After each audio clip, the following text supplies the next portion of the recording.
On avait déjà parlé il y a 3 ans maintenant, puisqu'on avait fait une session en novembre 2014. Mathieu était déjà parmi nous à cette époque, et donc on va continuer sur la série avec le Bitcoin. Bonsoir à tous, merci. Alors, est-ce que vous m'entendez dans le fond de la salle? Ok, parfait. Alors, aujourd'hui, je clôture en fait la soirée et je vais vous proposer de faire une présentation dont vous êtes les héros. Alors, je vous propose peut-être d'introduire Bitcoin, parce qu'on ne l'a pas encore fait aujourd'hui, ou déjà de parler du futur.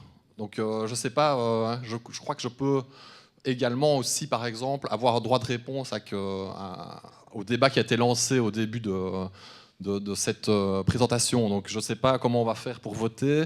Ce serait quand même bête de parler du futur de Tulip. Je ne vois pas quel est l'intérêt. Donc moi je ne sais pas. Comment est-ce qu'on peut faire?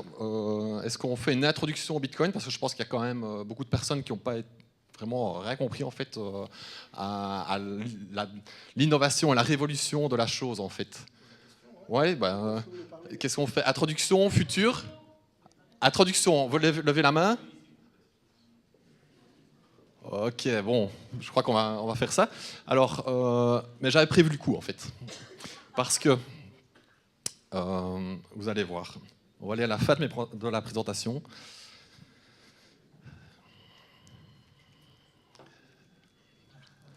Tout ça, évidemment, ça n'a pas beaucoup d'intérêt. Voilà. Et alors, on voit que je remercie. Et finalement, on va parler des faits. Voilà. Donc, les faits actuellement de Bitcoin. Alors, pourquoi on parle tout le temps de Bitcoin? On parle beaucoup des crypto-monnaies et de la fameuse blockchain. Alors, blockchain, c'est un mot qui a été inventé en 2008 par le créateur du Bitcoin. C'est pour ça que, en fait, c'est lui l'initiateur de cette invention, qui a été après, vu que c'est quelqu'un qui a des volontés philanthrope, il a donné tout ce code et expliqué la révolution Bitcoin et la révolution blockchain. Du coup, ce code a été approprié par énormément d'autres personnes dans le milieu scientifique et puis après d'autres personnes un peu moins scrupuleuses pour créer d'autres crypto-monnaies. Donc c'est pour ça qu'on parle de Bitcoin. Et de 2009 à 2013, il n'y a eu que lui. Donc ça a fait 4 ans avec que Bitcoin. Et puis on a eu une éclosion de projets similaires et de clones à partir de 2014. Donc c'est pour ça qu'on parle tout le temps de Bitcoin. Et pourquoi aussi? C'est parce que finalement il a sa place de leader. Alors sur plusieurs points. Sur le point ici, donc c'est les nœuds du réseau Bitcoin qui sont assez énormes en termes de nombre. Il y en a 12 000 qui sont répartis de façon assez équitable à travers le monde. Alors, quelle est l'importance de ce fondamental? C'est que si vous voulez arrêter Bitcoin, il va falloir arrêter tous les nœuds dans le monde. Donc, il faudra aller un peu partout sur la planète. Pour donner une image, par exemple, si un météorite tombe sur la Terre, il y aura toujours quand même l'autre partie de la planète qui sera encore existante et qui pourra faire tourner le Bitcoin. Donc ça, c'est un peu l'intérêt comparé à, on va dire, PayPal, qui va lui aussi fournir le même genre de service que Bitcoin propose. Bitcoin propose un transfert de valeur comme PayPal, mais PayPal, eux, ils ont quelques bureaux où des fédéraux américains pourraient entrer et demander d'arrêter des transferts de valeur entre certains clients. Et c'est ce qui se passe où, par exemple, les États-Unis demandent de ne plus faire de transactions avec des citoyens basés en Iran, par exemple. Donc ça, c'est un cas tout à fait concret. Et quel est le problème là? C'est qu'il y a une porte où aller toquer, et donc toc toc, merci, veuillez arrêter de transférer de la valeur avec ces citoyens-là. Alors, est-ce que c'est bien bon ou pas bon? Je ne suis pas là pour débattre de ça. Ici, je parle d'une avancée scientifique, et je n'ai pas d'a priori moraux à ce niveau-là. Donc, concernant les nœuds, on voit ici finalement qu'on a une structure assez horizontale, où il faudrait venir couper 12 000 serveurs sur la planète. Alors, l'effet, c'est qu'il y a à peu près 4 transactions par seconde et à peu près 300 000 transactions par jour. Alors, si je peux peut-être le montrer en live, ce sera sympa, je sais pas. Ah non, c'est le PDF, donc non, c'est pas grave. Tant pis. Je sais pas comment on remet.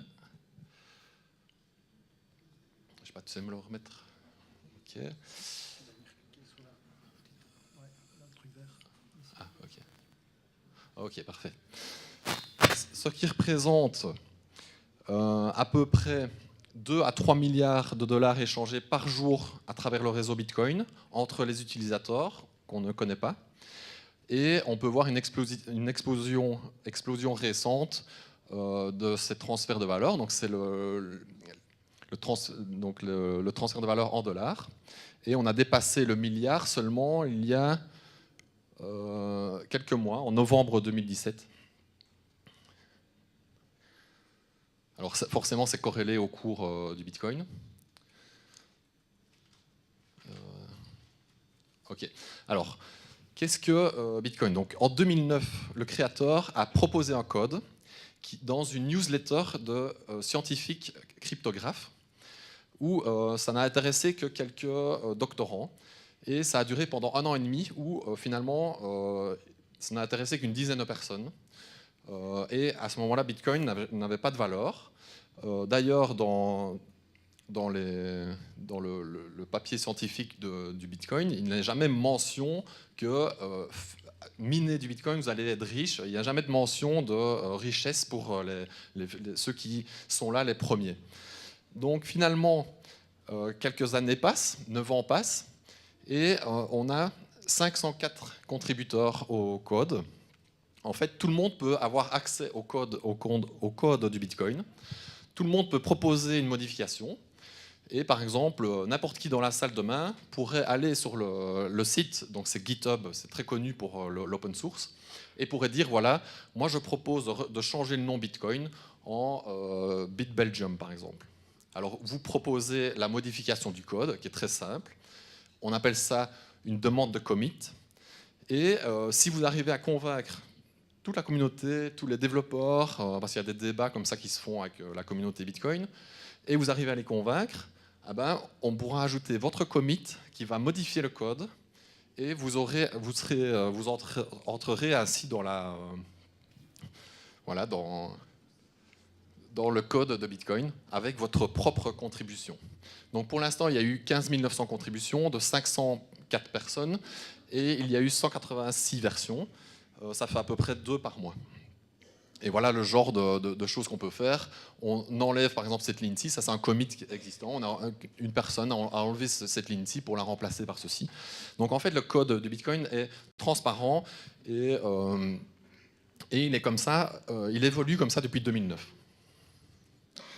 Alors pour la tendance du prix, ici on a une vue en logarithmique, donc c'est-à-dire que les hausses sont toutes équivalentes. Ce qui permet de ne pas tromper en fait le public avec des visions linéaires, comme ce qui a été montré en début de cette séance. Et on peut voir que finalement, la dernière hausse, on est ici, on passe de 10 000 à 20 000 dollars. Alors, je ne sais pas mis à jour, mais on est redescendu légèrement ici. On est maintenant à ce niveau-ci. Donc, finalement, on peut voir, en tant que moi, je suis plutôt financier, je peux voir que moi, quand je vois Bitcoin, je vois un asset qui a une tendance haussière forte. Et qui est très attractive finalement pour des investisseurs qui jouent des momentum. Entre parenthèses, nous on parle beaucoup de Bitcoin depuis 1 an, et vous êtes, bon, en gros moi je fais des conférences depuis 2013, et on était à peu près 5 quand on faisait des conférences, et ce n'est que depuis 5-6 mois qu'on voit qu'il y a 200 personnes qui s'inscrivent en quelques jours, et tout ça c'est le fruit de cette dernière hausse, on va dire, on est à ce niveau-ci. Mais finalement, ce n'est pas la plus grosse hausse qu'il y a eu. C'est la hausse récente, en fait, elle a démarré il y a 2 ans, en novembre 2015. On voit en effet qu'on a eu une tendance baissière en 2014 qui s'est aplatie pour toute l'année 2015. Et une fois qu'on a cassé et qu'on a fait de nouveaux hauts sur la tendance neutre de 2015, une nouvelle tendance haussière dans la tendance séculaire est repartie à la hausse. Et pour finalement, alors l'élément majeur de cette année, enfin de l'année passée, c'est quand on a finalement, après 4 ans, fait un plus haut historique. Je vais faire comme ça avec l'ombre, ça marche. Voilà. Donc on a comme ça, on a passé, donc en novembre 2013, on était à 1200 $, et finalement on l'a dépassé 4 ans après, en mai 2017. Et c'est finalement que cette hausse qui fait que le grand public s'intéresse de façon assez phénoménale au Bitcoin et au blockchain, etc. Donc il y a une explication logique dans ce qui s'est passé. Je rejoins quand même les commentaires de M. Hübner avec Thaler. Donc ça, vous pourrez aller voir. Donc c'est les travaux d'un prix Nobel d'économie à ce niveau-là. En fait, quand les gens gagnent de l'argent, ils ont tendance à le rejouer. Donc c'est jouer avec the house money. Et ce qui fait que ça fait des bulles. Forcément, des bulles, il y en a eu 1, 2, 3, et on est dans la 4e. Alors moi je le dis clairement, et d'ailleurs il y a 1 mois et demi, j'avais fait un meet-up, parce que je fais régulièrement des meet-up que j'organise à Liège. Il y a 1 mois et demi, on était typiquement... en fait ce slide-là vient de la séance d'il y a 1 mois et demi. On était vraiment au plus haut historique à 20 000 $. Et je disais clairement à mon audience de ne pas investir à ce moment-là, parce que moi, en tant que professionnel, j'étais en train de vendre mes positions. Et on rejoint également donc, les graphiques de M. Hübner, où en effet les institutionnels souvent sont dans le bon sens. Et forcément, à un plus haut historique qui a été finalement gagnant, ils sont majoritairement short, alors qu'en effet les amateurs sont souvent ceux qui ont tendance à trop espérer. En fait, ils arrivent un peu trop tard et ils espèrent que ce qui s'est passé dans le passé va encore arriver dans le futur. En fait. Mais donc ils réagissent souvent à contre-pied. Mais voilà, donc finalement la hausse récente, elle est assez faible comparée à ce qu'on peut voir ici et là. On a eu x 6000 en 2010, mais forcément on démarre de zéro, donc on peut caler très haut. Mais finalement 2012-2013, ça a vraiment été un des plus gros marchés haussiers, on a fait x 600. Et par rapport au plus bas de 2015 et le plus haut de 2017, on a fait x 130. Parmi les fondamentaux, on entend souvent que quelques personnes mal intentionnées ou bien intentionnées, je ne sais pas, pourraient modifier le cours du Bitcoin. Factuellement, ce n'est pas possible, à moins de d'avoir des forces de frappe assez organisées et des fonds assez importants. La première fois qu'on a échangé 1 milliard en fait, de Bitcoin contre des devises de tout pays, c'était donc cette année, en juin 2017, et récemment, en janvier, plus de 23 milliards ont été échangés. Donc on peut dire que le marché Bitcoin est assez liquide et ne peut pas être la cible de 1 ou 2 personnes qui pourraient modifier les cours, donc faire des corners ou voilà, provoquer des moments d'illiquidité. Voilà. Alors, un autre fondamental, c'est la puissance du mining, et on va parler de l'électricité consommée après. On peut voir aussi, donc ça c'est un graphe sur 2 ans, mais c'est comparable au graphique de prix, c'est que la puissance de mining, en fait, c'est ce qui, pour faire grossier, c'est ce qui sécurise le côté irréversible de ce qui est écrit dans les transactions, dans la blockchain. En fait, la blockchain, c'est bêtement un fichier, c'est pas une technologie, il ne faut pas croire ce qu'on vous dit à ce niveau-là. C'est bêtement un fichier, c'est une base de données en fait qui marche, qui est assez peu optimale en fait. On arrive on n'arrive pas à mettre grand-chose comme information dedans, et elle est protégée en fait par des ordinateurs qui, par un mécanisme très simple de chance, c'est un peu une loterie, font que ça va être très compliqué de pouvoir réécrire. Alors, il faudrait vraiment une introduction au Bitcoin sur 1/2 heure pour vous expliquer vraiment clairement la chose, mais je vais donc passer ceci. Retenez juste qu'au plus il y a des ordinateurs derrière, au plus les transactions qui ont été écrites dans le passé sont sécurisées. Et on peut voir aussi donc une évolution énorme du mining. Alors, petit point, donc ça c'est un titre de presse qui est apparu en 2013, en mai 2013, qui disait déjà qu'à ce moment-là, que si on cumulait les 500 plus gros ordinateurs supercalculateurs, Bitcoin était déjà plus puissant que la puissance totale de ces ordinateurs-là. À ce moment-là, ça faisait 85 terahash par seconde.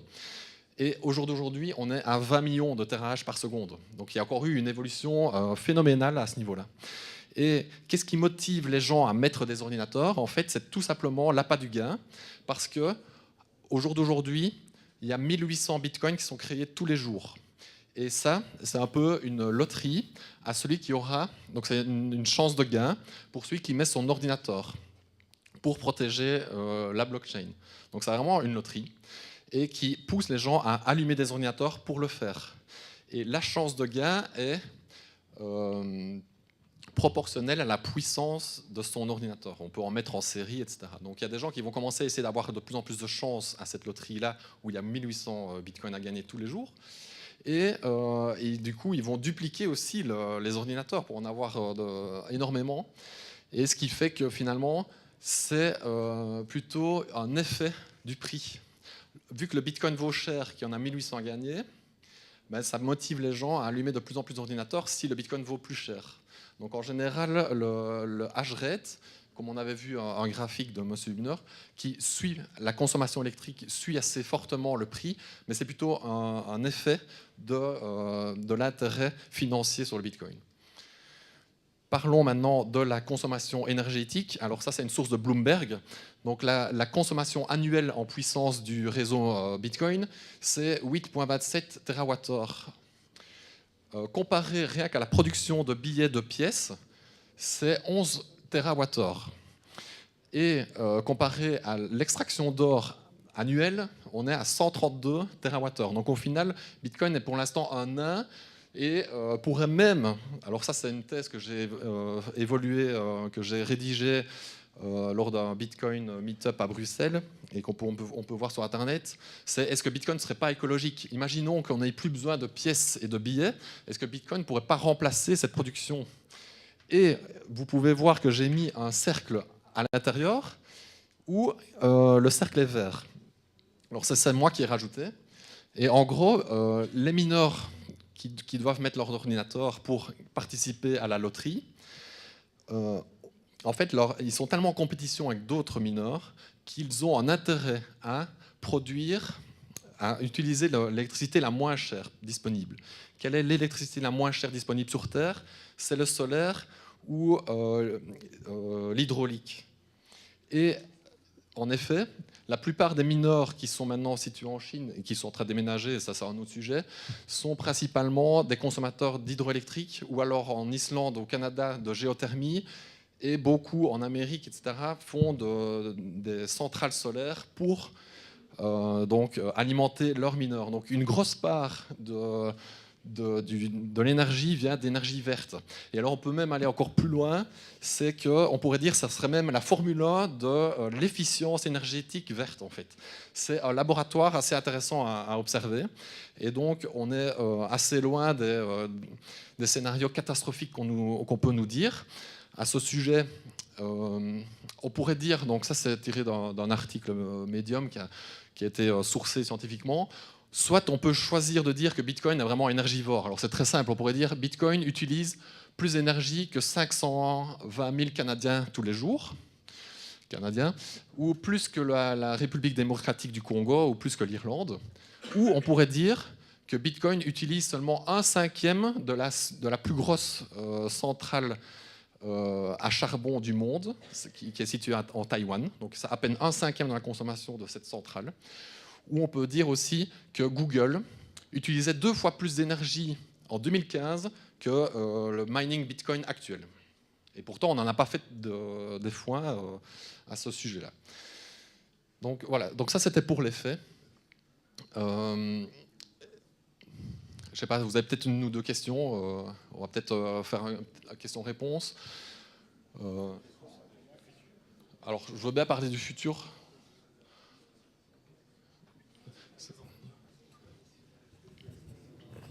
Un, deux, voilà. Est-ce qu'il y a des questions? Pascal? Ben oui. Une petite question pratique. La base de données de la blockchain, Elle est répartie partout. Oui, sur tous les nœuds que vous avez vus, donc sur les 11 000 nœuds, il y a 11 000 copies de la blockchain. Quelle taille est-ce qu'elle fait maintenant? 150 gigas. Merci. Ouais. Bah, je peux peut-être en parler en fait. Je vais continuer si j'ai le temps. Je sais pas, ça me. Jusque quand? 5-10 minutes maximum. Ok. On fera une question débat avec tout le monde. Bah, je vais continuer alors. Attends, je vais boire un petit coup.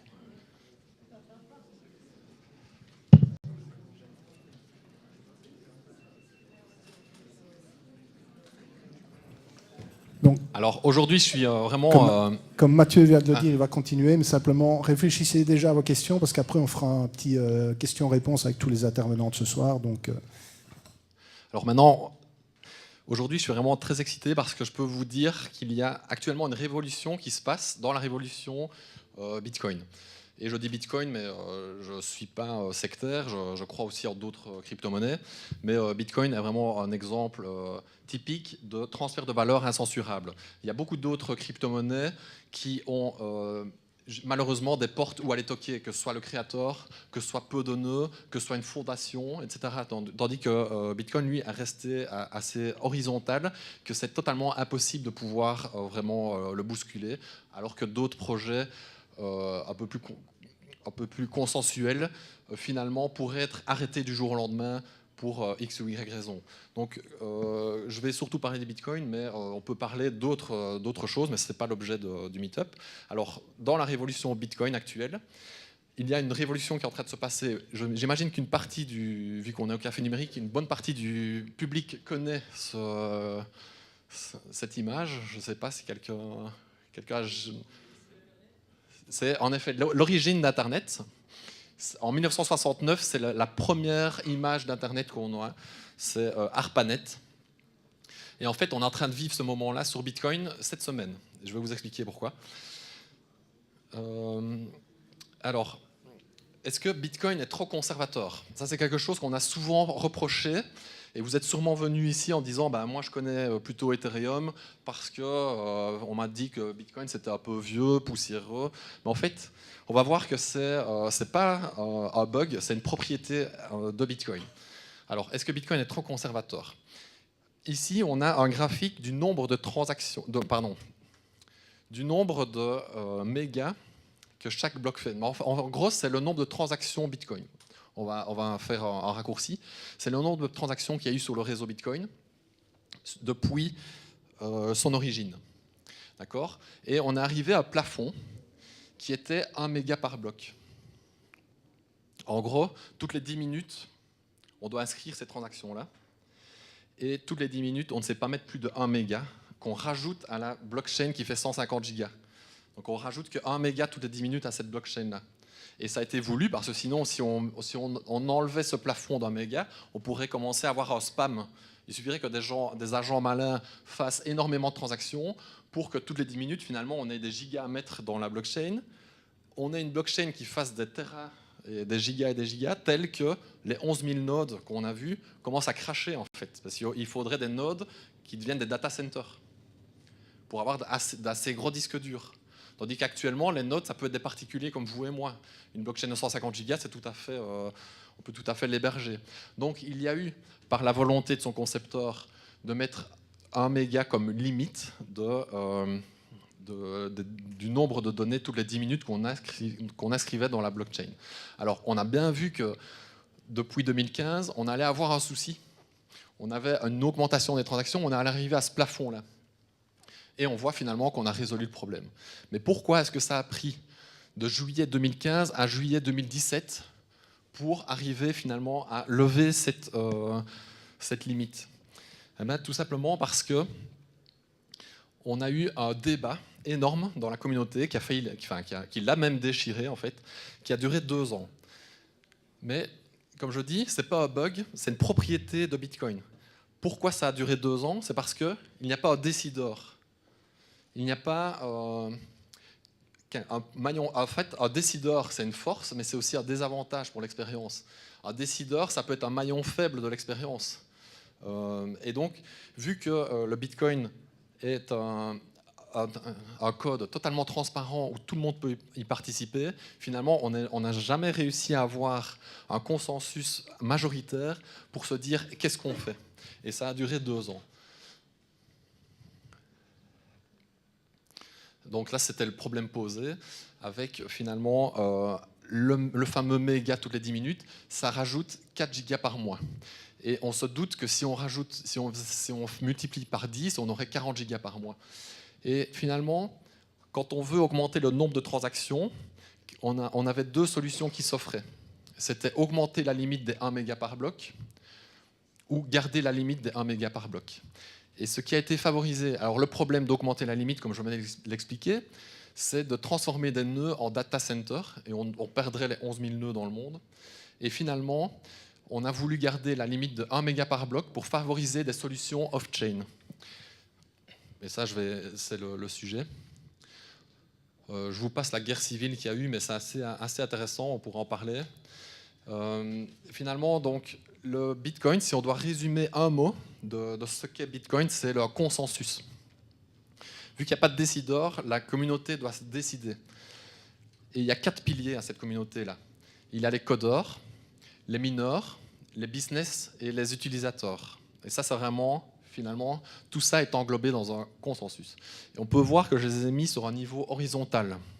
C'est-à-dire qu'à partir du moment où un des 4 piliers émerge, en fait, soit les 3 autres vont essayer de lui rabaisser la tête ou la couper, ou soit les 3 autres vont augmenter aussi. Donc le but, c'est toujours qu'il n'y ait pas de leader dans ces 4 piliers-là.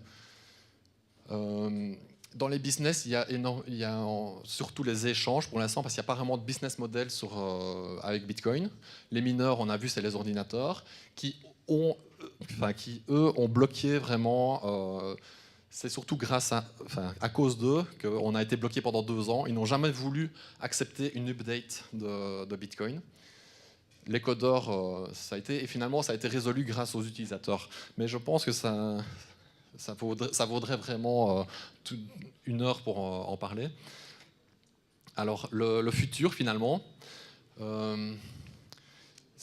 alors c'est intéressant pour vous parce que j'imagine qu'il y en a beaucoup qui ont des altcoins, qui croient aux altcoins, et j'ai répertorié les altcoins en 5 groupes majeurs. Il y a le groupe vert qui essaye de résoudre la consommation énergétique du Bitcoin, et on a vu que ce n'était pas un problème. On a les altcoins intelligentes qui veulent faire des smart contracts, ça c'est plutôt, ou des applications, donc c'est plutôt Siacoin, Ethereum. On a des altcoins qui veulent être rapides, parce qu'on a vu que finalement Bitcoin a un problème de rapidité, mais qui va être résolu. On a des altcoins à faible frais et anonymes. Et comment je vais faire? Il me reste quelques minutes. En fait, voilà, je vais vous introduire à la révolution qui est en train de se passer, comme ça vous aurez le mot et vous irez chercher vous-même. On va faire une comparaison avec Internet. Internet, en fait, c'est plusieurs layers. Il y a le premier layer qui est un layer physique, et là, c'est en gros la connexion Ethernet que vous faites entre plusieurs ordinateurs de votre entreprise ou de chez vous. On a notamment le wireless qui fait partie du layer physique. Tout ça, finalement, ça va se connecter au réseau Internet. Et dans le réseau Internet, il est formé par des serveurs qui se reconnaissent l'un l'autre par des adresses IP. Ces serveurs qui sont partout dans le monde et qui se reconnaissent l'un l'autre par les adresses IP communiquent par un layer de transport qui est le TCP. Et finalement, tout ça permet de faire le HTTP qu'on connaît. C'est le World Wide Web. C'est le FTP, c'est le transfert de fichiers, et c'est les emails en fait. Et en fait, tout Internet, qui est ici l'application layer, repose sur ces plusieurs layers-là. Vous allez voir où je veux en venir.